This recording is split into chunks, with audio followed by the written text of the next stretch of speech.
어저께 그 아모스서 5장 1절에서 17절 말씀을 강의했습니다. 오늘도 어저께 말씀드렸던 게 키에스틱 구조에 대해서 말씀을 드렸는데요. 어저께 다 강의하지 못했던 부분들을 오늘 연이어서 강의하도록 하겠습니다. 그 내용을 우리가 다시 한번 상고하기 위해서 아모스서 5장 1절에서 17절의 말씀 다시 한번 우리가 합독하도록 하겠습니다. 아모스서 5장 1절에서 17절 말씀 다 같이 합독합니다. 이스라엘 족속아, 내가 너희에게 대하여 애가로 지은 이 말을 들으라. 전혀 이스라엘이 엎드려졌으며 다시 일어나지 못하리로다. 자기 땅에 던지우며 일으킬 자 없으리로다. 주 여호와께서 가라사대 이스라엘 중에서 1000명이 나가던 성읍에는 100명만 남고 100명이 나가던 성읍에는 10명만 남으리라 하셨느니라. 여호와께서 이스라엘 족속에게 이르시기를 너희는 나를 찾으라. 그리하면 살리라. 베델을 찾지 말며 길갈로 들어가지 말며 브엘세바로도 나아가지 말라. 길갈은 정령 사로잡히겠고 베델은 허무하게 될 것임이라 하셨나니 너희는 여호와를 찾으라. 그리하면 살리라. 염려컨대 저가 불같이 요셉의 집에 내리사 멸하시리니 베델에서 그 불들을 끌 자가 없을까 하노라. 공법을 인진으로 변하며 정의를 땅에 던지는 자들아, 묘성과 삼성을 만드시며 사망의 그늘로 아침이 되게 하시며 백주로 어두운 밤이 되게 하시며 바닷물을 불러 지면에 쏟으시는 자를 찾으라. 그 이름이 여호와시니라. 저와 강한 자에게 호련히 패망이 임하게 하신즉 그 패망이 산성에 미치느니라. 우리가 성문에서 책망하는 자를 미워하며 정직히 말하는 자를 싫어하는도다.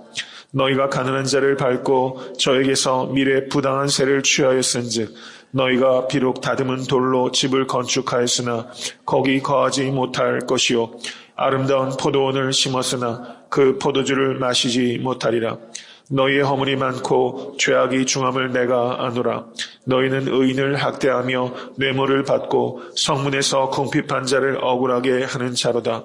그러므로 이런 때에 지혜자가 잠잠하느니 이는 악한 때임이니라. 너희는 살기 위하여 선을 구하고 악을 구하지 말지어다. 만군의 하나님 여호와께서 너희의 말과 같이 너희와 함께 하시리라.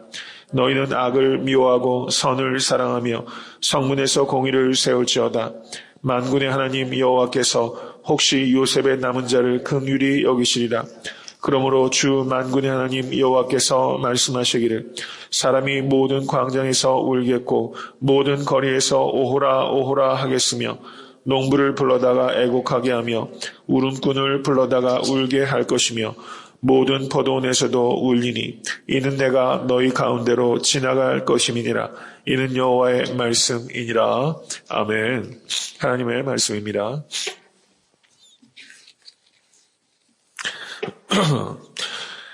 키에스틱 구조, 그 교차 대꾸법에 대해서 제가 어저께 말씀을 드렸습니다.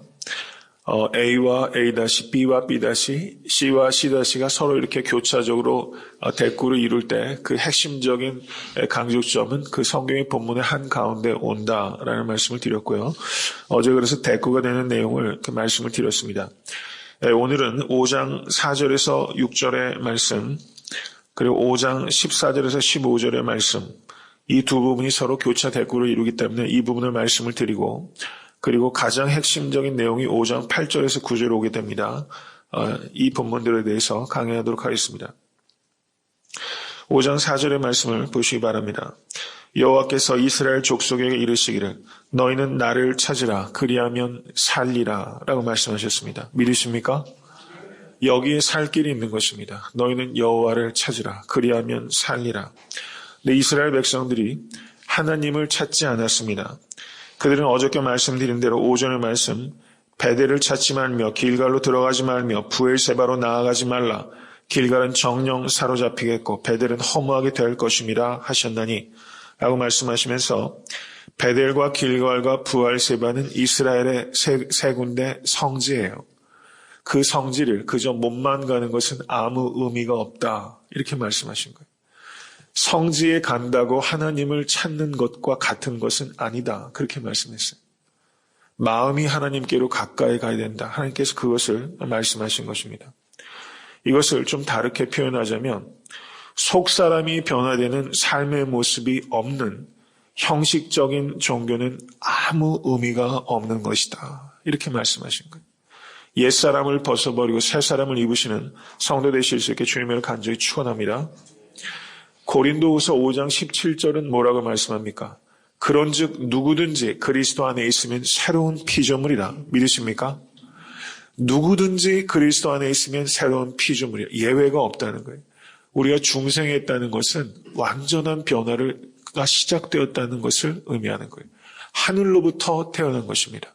완전히 태어난 것입니다. 그 성령으로 말미암아 태어난 것을 중생이라고 하는 것입니다. 이전 것은 지나갔으니 보라 새 것이 되었도다. 이렇게 말씀하고 있는 것입니다. 그리고 여기에 대꾸가 되는 말씀이 14절에서 15절의 말씀입니다. 여호와를 찾는다는 것의 의미를 아모스서는 또 이렇게 말씀합니다. 너희는 살기 위하여 선을 구하고 악을 구하지 말지어다. 너희는 악을 미워하고 선을 사랑하며 성문에서 공의를 세울지어다. 이렇게 말씀하고 있는 것입니다. 사람은 율법의 행위로 구원을 받지 못합니다. 믿으십니까? 우리가 구원을 어떻게 얻습니까? 우리 주 예수 그리스도를 믿음으로 말미암아 하나님의 은혜로 값없이 구원을 얻게 되는 것입니다. 믿으십니까? 이것이 복음의 진리입니다. 이것을 이신칭의의 복음이라고 말해요. Justification by faith. 우리는 오직 은혜를 믿음으로 말미암아 구원을 얻게 되는 것입니다. 이렇게 우리는 값없이 의롭다함을 얻게 됩니다. 그런데 칭의함을 얻은 중생한 성도는 그 삶 속에 선한 행위가 반드시 나타날 수밖에 없다라고 말하는 것이 성경의 말씀이에요. 갈라디아서 5장 6절의 말씀을 보시기 바랍니다.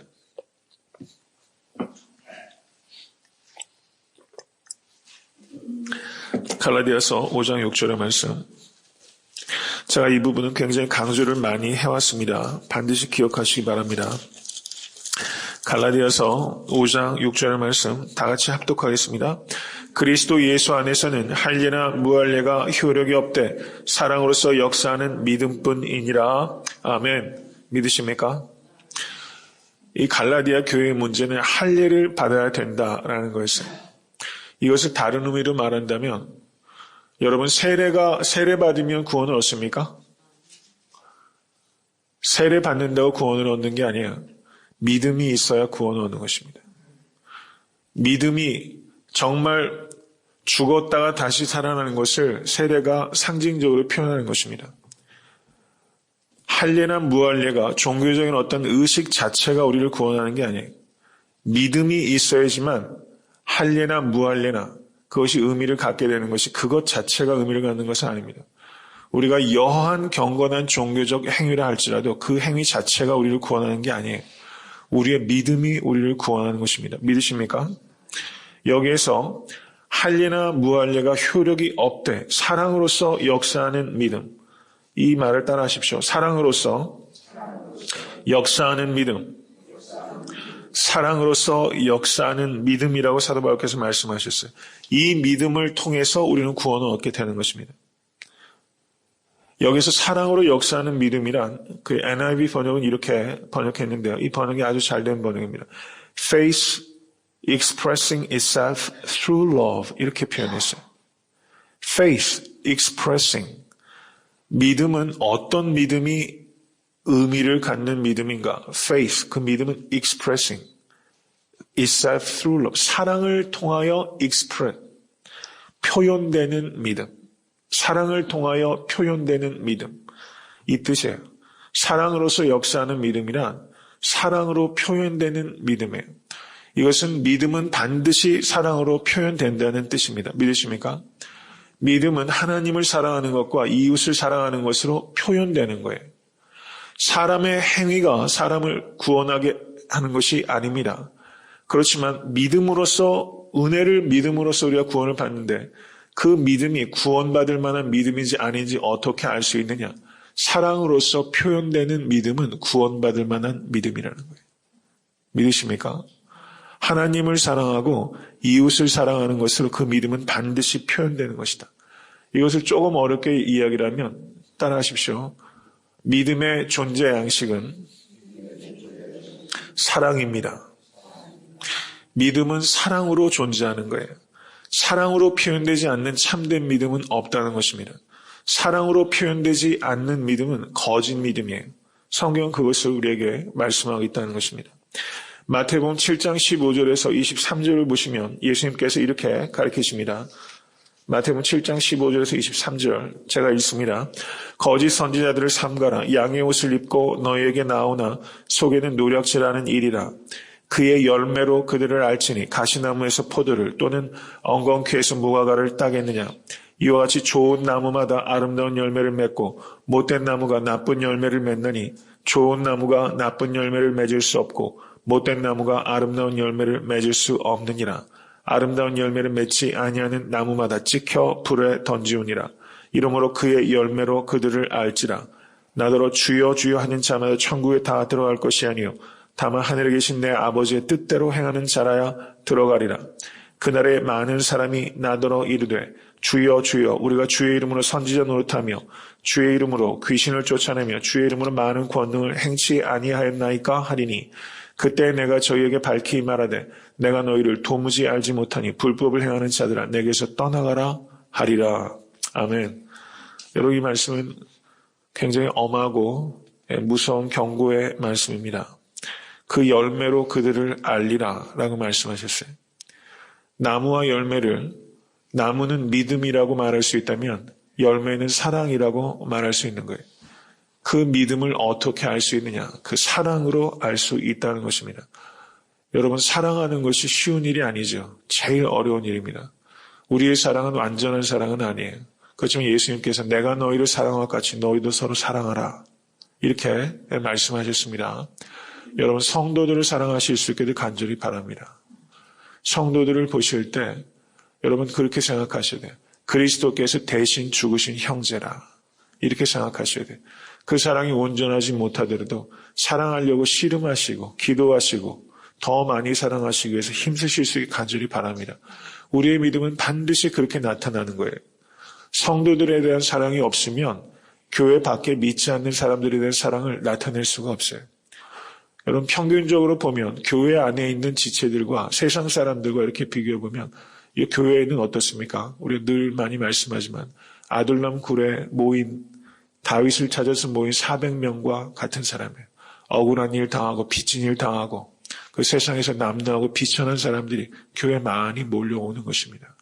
그 안에서 그리스도의 군사로 다윗의 군사로 그들이 세워진 것처럼 우리가 그리스도의 군사로 세워져 가게 되는 것입니다. 성도들에 대한 사랑과 이웃에 대한 사랑으로 하나님의 사랑을 표현하실 수 있게 간절히 축원합니다. 그 사랑이 있으면 그분은 중생한 성도라는 거예요.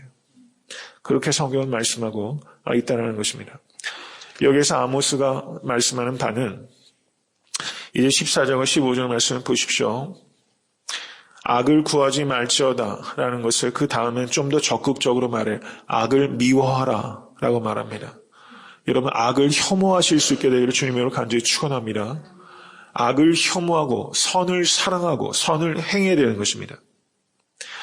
여기에서 14절 말씀을 보십시오. 너희와 하나님이 함께 하시리라. 하나님이 우리와 함께 하신다라고 말하면서 악을 행하고 선을 구하지 않는 것은 그 말은 거짓말하는 것이다 라고 아모스가 말하고 있다는 것입니다. 우리가 구해야 할 선은 무엇인가? 미가서 6장 8절을 보시면 사람아 주께서 선한 것이 무엇임을 내게 보이셨나니 여호와께서 내게 구하시는 것이 오직 공의를 행하며 인자를 사랑하며 겸손히 내 하나님과 함께 행하는 것이 아니냐. 이것이 성경이 적용하고 있는 선한 것이에요.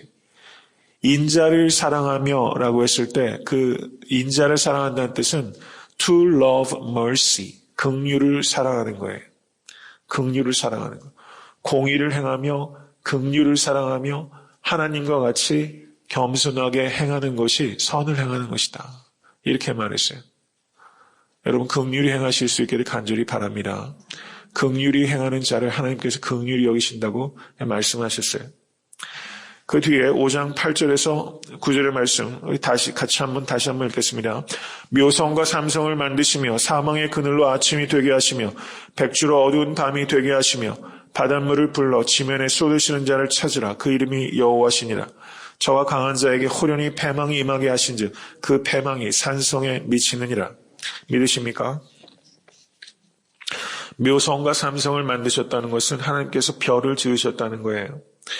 이것은 하나님께서 계절을 운행하시고 모든 농사를 주관하신다라는 의미가 거기 있는 것입니다. 그늘로 아침이 되게 하시며 백주로 어둠이 되게 하시며 하나님께서는 낮과 밤을 주관하신다. 그리고 그 뒤에 바닷물을 불러 지면에 쏟으시는 자를 찾으라.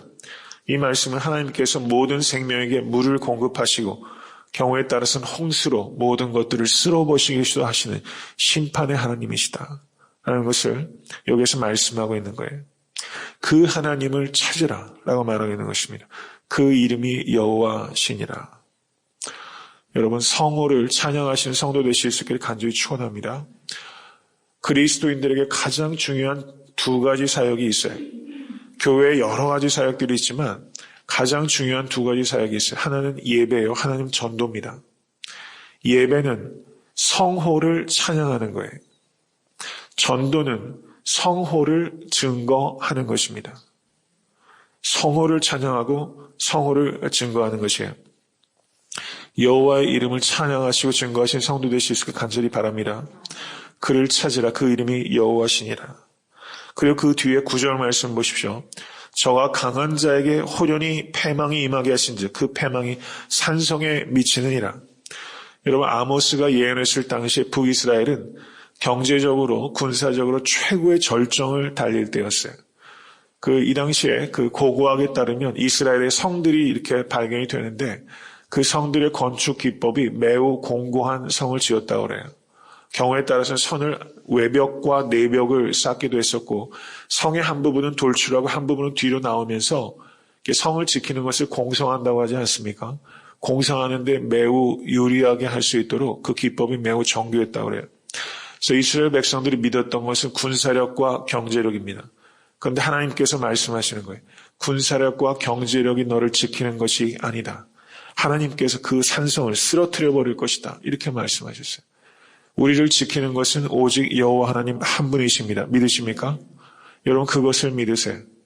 우리가 가지고 있는 소유와 우리가 가지고 있는 소유와 우리의 지위와 여한 모든 것들이 나를 안전하게 하는 것이 아니라 오직 여호와 하나님 한 분이 나를 안전하게 하신다.